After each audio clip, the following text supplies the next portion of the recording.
ఉచిత కుట్టు మిషన్ పంపిణీ కార్యక్రమాన్ని హాజరైన మేడ్చల్ నియోజకవర్గం కాంగ్రెస్ ఇన్ఛార్జ్ తోటకూర ఉజ్జయ్ యాదవ్ తెలంగాణ రాష్ట్ర ప్రభుత్వం మైనారిటీ ఫైనాన్స్ కార్పొరేషన్ ఇందిరమ్మ మహిళా పథకం కింద మేడ్చల్ నియోజకవర్గంలోని మైనారిటీ వర్గాల మహిళలకు 200 ఉచిత కుట్టు మిషన్లు మంజూరు అయిన సందర్భంగా నగరంలో ప్రభుత్వ మైనారిటీ బాలికల పాఠశాలలో ఏర్పాటు చేసిన కార్యక్రమానికి ముఖ్య అతిథిగా మేడ్చల్ నియోజకవర్గ కాంగ్రెస్ పార్టీ ఇన్ఛార్జ్ తోటకూర ఉజ్జయ్ యాదవ్ గారు చేసి రాష్ట్ర నాయకులు నక్కా ప్రభాకర్ గౌడ్, రాష్ట్ర హజ్ కమిటీ సభ్యులు మొహమ్మద్ ముజుబుద్దీన్ గారితో పాటు పలువురు నాయకులతో కలిసి లబ్ధిదారులకు ఉచిత కుట్టు మిషన్లు పంపిణీ చేశారు.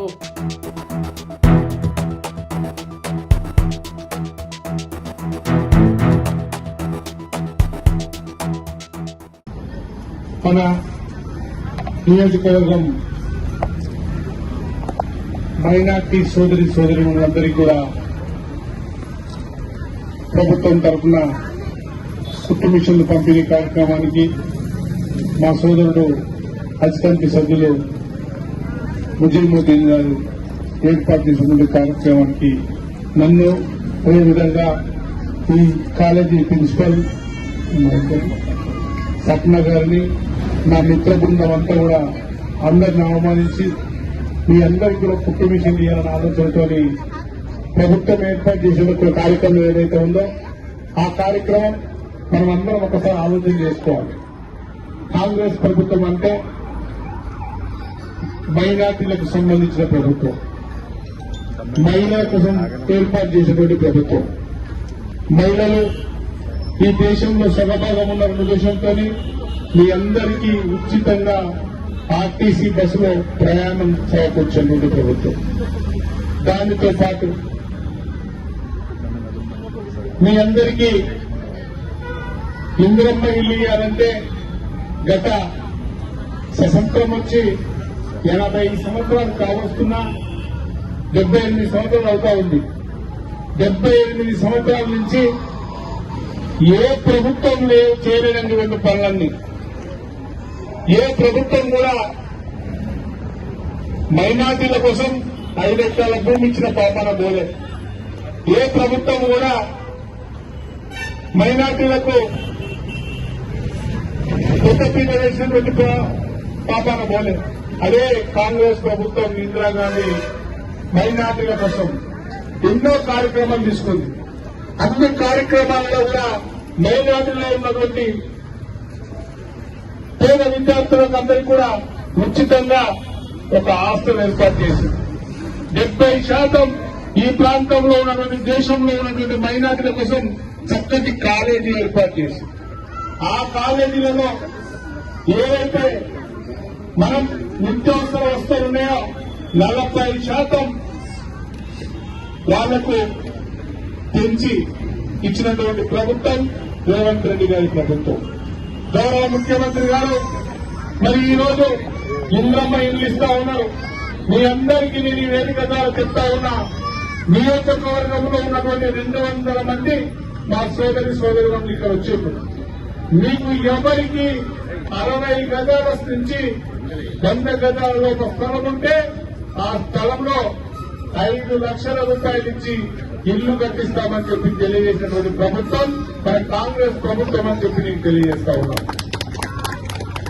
ఇటువంటి అవకాశం వచ్చినప్పుడు మనం జాడ విడుచుకోకుండా మీరందరూ ఎవరెవరైతున్నారో అందరూ కూడా ఇక్కడ ముజుబుద్దీన్ గారికి తెలియజేయాలి. అదేవిధంగా మీ దగ్గర ప్రతి మున్సిపాలిటీకి సంబంధించినటువంటి కాంగ్రెస్ పార్టీ అధ్యక్షులు ఉంటారు. ఈ మున్సిపాలిటీలో ఇప్పుడు అధ్యక్షత వహిస్తున్నటువంటి శ్రీనివాస్ రెడ్డి గారు, అదేవిధంగా మిగతా అధ్యక్షులంతా కూడా మీకు తెలుసు. అందరికీ కూడా చెప్తా ఉన్నాం, మీ అందరూ కూడా మైనార్టీలు ముందుండి గవర్నమెంట్ నుంచి వచ్చినటువంటి వసతులన్నింటి కూడా సమకూర్చుకొని అవన్నీ వాడుకోవాల్సింది కూడా నేను కోరుతా ఉన్నాను. దానితో పాటు ఇక్కడ ఏదైతే మన కాలేజీ ఉందో 70% మైనార్టీలు ఉంటూ మిగతా కులాలు కూడా మీకు 30% ఉంటారు. చక్కటి విద్య మనం అనుకుంటా ఉన్నాం, విద్యను దోపిడీ జరుగుతూ ఉంది. అందరం ఏమనుకుంటున్నామంటే ప్రభుత్వ కాలేజీలోకి పోతే, ప్రభుత్వ కాలేజీలో కానీ స్కూల్లో కానీ మాకు మా పిల్లలకు చక్కటి భోజనం ఉండదు, ఇంగ్లీష్ మీడియం ఉండదు చెప్పి అనుకుంటా ఉన్నాం. కాదు అవన్నీ తప్పులు. మనం ఇక్కడ ఉన్నటువంటి ప్రిన్సిపల్ కానీ ఇక్కడ ఉన్నటువంటి టీచర్లు అందరూ కూడా మనం గవర్నమెంట్ ద్వారా ఎంఏ పిహెచ్డీ చేసిన వాళ్ళను రిక్రూట్మెంట్ చేసి మన స్కూళ్లలో కానీ మన కాలేజీలలో కానీ టీచర్లుగా పెట్టుకున్నాం. అదే ప్రైవేట్ స్కూళ్లలో పోతే మనం చూస్తూ ఉంటాం 5వ తరగతి వరకు పిల్లల వరకు 5th క్లాస్ ఎవరైతే చదువుతా ఉన్నారో చదివే పిల్లలకు 10th అమ్మాయిలను తీసుకొచ్చి అబ్బాయిలను తీసుకొచ్చి వాళ్ళు విద్యాబోధన చేయిస్తూ ఉంటారు. వాళ్ళకు లక్షలు నేను కష్టపడి ఫీజులు కట్టాల్సిన అవసరం ఉంటుంది.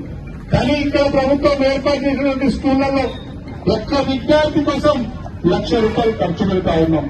మనమందరం కూడా రాబోయే రోజులలో పేదలందరికీ విద్యా బోధన కూడా సమకూర్చాలని చెప్పి గౌరవ ముఖ్యమంత్రి గారు పక్కనే మన జవహర్ నగర్ లో 220 కోట్లతో ఇంటిగ్రేటెడ్ స్కూల్ కడతా ఉన్నాము. దాంట్లో ఫస్ట్ క్లాస్ నుంచి 12th వరకు ఇక మనకు ఎస్సీలు సపరేట్, బీసీలు సపరేట్, మైనార్టీలు సపరేట్ అన్న బాధ కూడా ఉండకుండా మన గౌరవ ముఖ్యమంత్రి గారు బ్రహ్మాండమైన కాలేజీ గారు స్కూల్ గారు కల్పిస్తా ఉన్నారు. ఆ స్కూల్ ఎట్లా ఉంటుందంటే 220 కోట్లతో 22 ఎకరాలు నిర్మిస్తా ఉన్నాం. ఇప్పుడు ఇక్కడ మనం కిరాయి బిల్డింగ్ లో ఉన్నాం. ఇవన్నీ కూడా చేయాలనే ఆలోచనతో ప్రతి నియోజకవర్గంలో ఈ ప్రభుత్వం పెట్టినటువంటి కాలేజీలు కానీ స్కూళ్లు కానీ బ్రహ్మాండంగా నడవాలని చెప్పి ఆలోచన చేయాలని చెప్పి కోరుతా ఉన్నాను. ప్రైవేట్ విద్యా సంస్థలు వస్తా ఉన్నాయి. మీరు చిన్న పనులు చేసుకుని మీ కష్టమంతా కూడా ఆ విద్యా బోధన కోసం వాళ్ళంతా కూడా దోపిడీ జరుగుతా ఉంది.